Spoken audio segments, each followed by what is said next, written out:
The best way to handle difficult people and build stronger relationships, they will come. Not once, not twice, but again and again. Difficult people, the ones who test your patience, who misunderstand you, challenge your integrity, spark your anger, question your worth.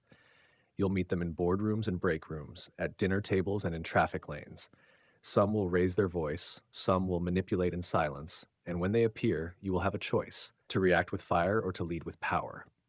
Because true power, real, unshakable inner strength, is not loud. It's not cruel. It's not found in dominance or revenge. It's found in understanding, in control, in the ability to rise above while staying grounded. This isn't about letting people walk over you.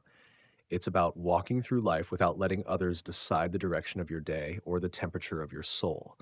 That's the difference between being reactive and being a force. Napoleon Hill wrote, "No one can make you feel inferior without your consent." That isn't just philosophy, that's spiritual steel. You were not born to be shaken by every voice that disagrees with you or every glance that disapproves. You were born to lead, not just others, but yourself. You see, most people are not difficult because they're evil. They're difficult because they're afraid, because life broke them somewhere and they didn't know how to heal, because they never learned to speak without shouting, or to love without conditions, or to listen without the urge to control. Understand this. When someone lashes out, it's rarely about you. It's a mirror of their own war inside. So when someone speaks to you in anger, do not answer with your own. That's not strength. That's submission to chaos. Instead, pause. The pause is where power begins. In the pause, you give yourself time to choose who you are, not just react to who they are. It's where wisdom speaks and ego goes silent. Imagine Abraham Lincoln, who, in the face of relentless criticism, never rushed to fight back with words. He was known for writing letters of fury and never sending them. That's not weakness. That's control. That's the leadership of self. And when you master that, you gain a superpower few ever cultivate, the ability to respond, not react. Now let's talk belief, because if you believe that difficult people must be enemies, they will be. But if you believe they can be teachers, everything changes. Difficult people teach you how patient you really are.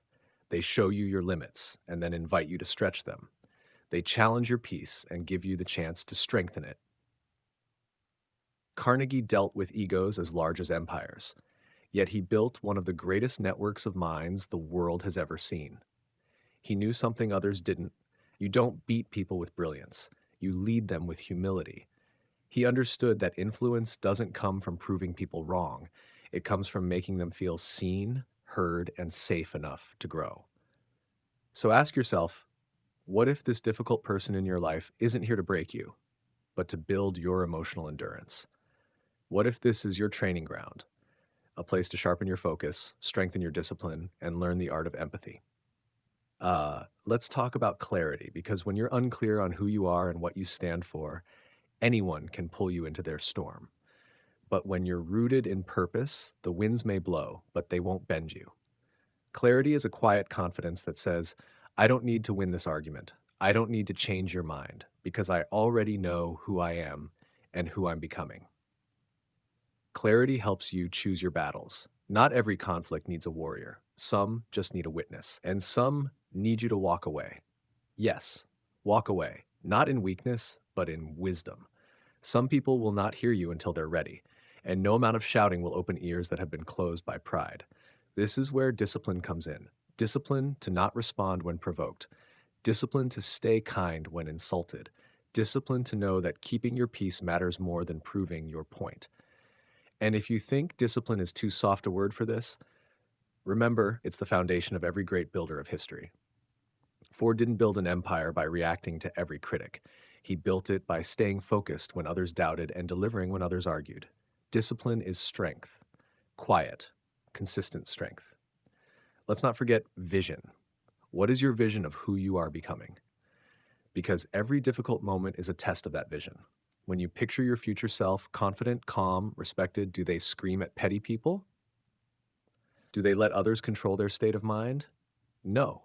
They lead with grace. They disarm with composure. They don't need to win every fight because they've already won their focus. Now, if you really want to transform how you handle difficult people, don't just focus on what you don't want them to do. Focus on what you want to be. Do you want to be the calm in the storm? Do you want to be the one who turns conflict into connection? Do you want to be the presence in the room that others trust, not because you always agree, but because you always listen? Then begin now. Begin by practicing the most underrated relationship tool on earth: silence. Not the kind that punishes, but the kind that listens. The kind that makes space for truth. The kind that slows the conversation down so healing can catch up. And when you do speak, speak with intention. Ask more questions than you give answers. Not to manipulate, but to understand. Because the truth is, everyone's fighting something. Everyone has scars you can't see. And sometimes the most difficult person in your life is the one who needs kindness the most. You have no idea what one calm response can do to a person who's drowning in their own chaos. You have no idea how powerful your energy is when you choose to protect it. So protect it, not with walls, but with wisdom, not with ego, but with clarity. You weren't born to echo the noise. You were born to become the still voice that rises above it. To be continued in next chunk. Thank you for listening all the way through. If this message spoke to you, if it made you pause, reflect, or see the world a little differently, please hit the like button, share your thoughts in the comments, and don't forget to subscribe to the channel. This isn't just a video, it's a journey to elevate your mindset, strengthen your inner self, and grow a little more every single day. Don't miss the next videos if you're committed to personal growth one day at a time, because sometimes just one sentence at the right moment can change everything. Thank you for being here.